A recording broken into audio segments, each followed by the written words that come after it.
आप क्या करते हैं, अगर आपका बच्चा जिसने आपने बताया हनान 2 बारी 7th क्लास में फेल हो गया, तो आपकी गलती सबसे बड़ी क्या है? आप उसे जिस ट्यूशन सेंटर भेजती हैं उस टीचर को क्या आप कहती हैं कि सेपरेटली से पढ़ाए? नहीं, वो टीचर उन्हें उन बच्चों की तरह समझता है। उस टीचर को आप डबल फीस दें, खर्चा करें बच्चे पे, इसमें कोई हर्ज नहीं होता, बच्चों पे खर्चा करना पड़ता है। बच्चे टीचर को डबल फीस दें, आप उसे कहें कि भाई इस बच्चे को आपने सेपरेट टाइम देना, ताकि वो स्पेशल टाइम उस बच्चे के माइंड के मुताबिक उसे पढ़ाना शुरू करें, फिर बच्चा सही तरीके से पढ़ेगा। हर बच्चे, सारे बच्चे एक बराबर नहीं होते हूँ, ये हल अप्लाई करना थोड़ा मुश्किल है, लेकिन आई होप सो ये वीडियो अपने बेटे को ना सुनिएगा, फिर अप्लाई कीजिएगा। अगर ये वीडियो आपके बेटे ने भी सुन ली टैबलेट पे, तो आपकी सारी स्ट्रेटजी को समझ जाएगा। पहला पॉइंट, आपने अपने हस्बैंड को कहना है कि वो अगले दिन जब ड्यूटी से घर आए तो अस्सलाम वालेकुम एवरीवन, कैसे हैं आप सब? ठीक ठाक हैं? अच्छा स्टूडेंट, कराची की एक लेडीज़ हैं, उनका एक क्वेश्चन था काफ़ी इंपॉर्टेंट कि मैं खुद भी टीचर हूँ और हमारे घर का पढ़ा लिखा माहौल है, मैंने मास्टर डिग्री होल्डर की हुई है, मैं अपने बच्चों को बड़े अच्छी तरीके से पढ़ाने की कोशिश करती हूँ, लेकिन मेरा बेटा है हन्नान नाम वो बता रही थी अपने बेटे का, राइट। वो बेटा जो है ना वो 7th क्लास में 2 टाइम्स फेल हो चुका है और स्कूल वालों ने काफ़ी बारी कंप्लेंट्स की हैं। पूरा दिन टैबलेट में लगा रहता है, सेलफोन यूज़ करता है या दोस्त बाहर निकल जाता है। मैं बड़ी कोशिश करती हूँ कि उस पर फोकस करूँ, उसे सही कर दूँ, सीधे रास्ते पे आ जाए, लेकिन वो नहीं आ पा रहा। तो मैं ऐसा क्या करूँ कि मेरे बच्चे की तरबियत सही हो जाए? मैंने तरबियत में कोई कमी नहीं छोड़ी। बचपन में जब वो छोटा था मैंने जितना होगा फोकस किया। 4 क्लास तक वो स्टडी में बिल्कुल सही था, उसके बाद जाकर वो स्टडी में डिस्टर्ब होना शुरू हो गया। तो मेंटली बहुत डिस्टर्ब हूँ, मैं क्या करूँ? अब ये वीडियो खास तौर पर उन तमाम पेरेंट्स के लिए है जो पढ़े लिखे हैं या अनपढ़ हैं, वो अपने बच्चों को कैसे पढ़ाएं। ये बात समझाने से पहले मैं आपको एक छोटी सी स्टोरी सुनाना चाहता हूँ। आज से कुल 8 साल पहले मैंने एक जगह पर जहाँ पर टीचिंग पहली बार स्टार्ट की थी, वहाँ पर एक वालदा मेरे पास आई और आके कहने लगी कि बेटा मेरी जो बेटी है ना, कोशिश करो फर्स्ट आ जाए क्लास में। क्लास 6 क्लास की बच्ची थी। तो मैंने कहा मैम आप ऐसे क्या करें, घर में सबक सुन लिया करें। तो कहते हैं कि सबक मैं सुन लिया करूँ? बेटा मैं तो अनपढ़ हूँ, मैं तो कभी स्कूल ही नहीं गई, तो मैं कैसे सबक सुन सकती हूँ? मैंने कहा माँ जी एक काम किया करें, अब ये काम आप लोगों ने भी करना है जो पढ़े लिखे नहीं है वालिदैन। पढ़ा लिखा होना वालिदैन के लिए लाजमी नहीं है, ये आप लोगों के दिमाग में पता नहीं किस बंदे ने बैठाया।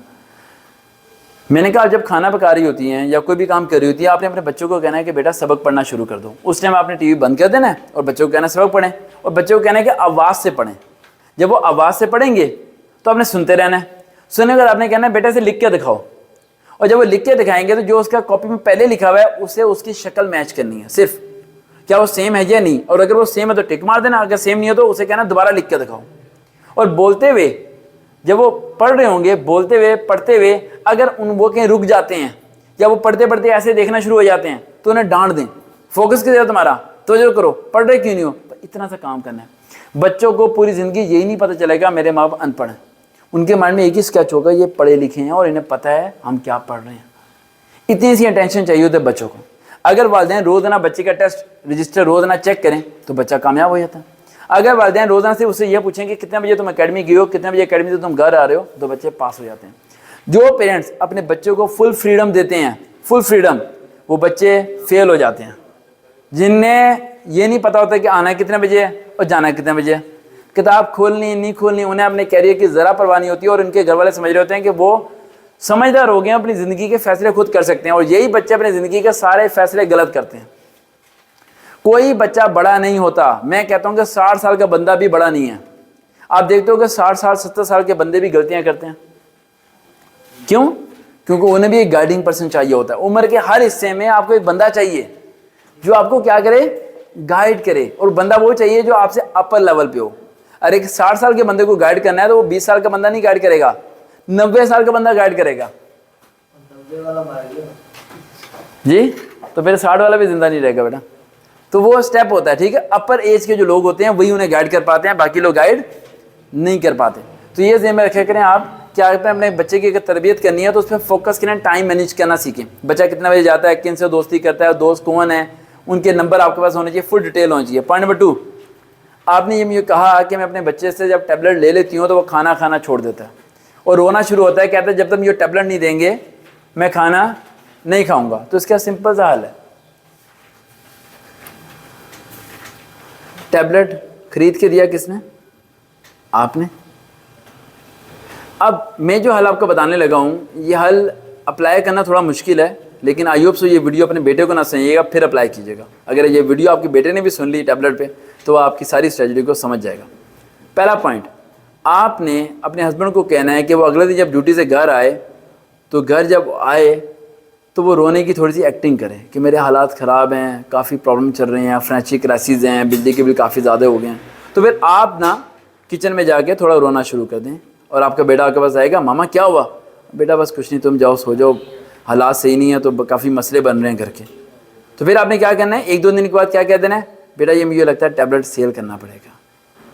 तो बेटा खुद कहेगा मामा भेज दें, कोई मसला नहीं है, मामा भेज दें, मैं आप बहुत परेशान लग रही हैं, टैबलेट भेज दें। खाना वक्त पे खा लेगा और पढ़ना भी शुरू कर देगा। इस तरह करके अपनी घर की बाइक भी भेज दें जो उसे आपने दी हुई है, उसका मोबाइल भी भेज दें और अपने घर के हालात बुरे कर दें उसके सामने। जब तक बच्चा मैट्रिक तक हो अपने हालात कभी अच्छे जाहिर ना करें बच्चों के सामने। ये मैं चीख चीख के क्या कह के थक गया हूँ। बच्चों को कभी लग्जरी लाइफ मत दें, बच्चों को कभी वो सब चीज़ें मत दें। अब आप कहेंगे सर जी ये टेक्नोलॉजी का दौर है, IT का सिस्टम है। बेटा ये पाकिस्तान है, पाकिस्तान के बच्चे एक अलग ही जीन्स टाइप के हैं। यहाँ पर आप बच्चों को 6ठी क्लास के बच्चों को आप मोबाइल दे देंगे तो वो अर्निंग प्रोसीजर नहीं सीखेगा, कमाना कैसे है। वो टिकटॉक की इतनी वीडियो देखेगा कि टिकटॉक के नीचे भी लिखा हुआ आएगा नो मोर वीडियोस। समझ आ रही बात? यहाँ ये बच्चे दूसरे माइंड के हैं, ये बच्चे उस माइंड के नहीं है कि आपने लैपटॉप लेके दे दिया और ये असाइनमेंट कर रहा है वहाँ पर। ये बुक नहीं खोलते तो असाइनमेंट कहाँ से करेंगे? असाइनमेंट जब होती है, रिसर्च कब होती है? जब बुक खत्म हो जाए।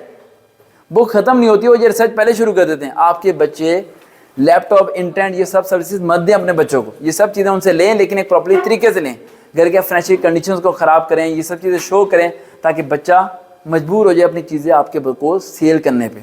जब उसके बाद चीज़ें नहीं होंगी तो फिर उसे आपने कहना है कि बेटा तुम पढ़ोगे तो फिर ही तुम ये चीज़ें परचेज़ कर पाओगे, तो ऑटोमेटिक स्टडी करने लग जाएगा। और दूसरा पॉइंट, अपने बच्चे की स्टडी को बच्चे के मुताबिक डिसाइड करें।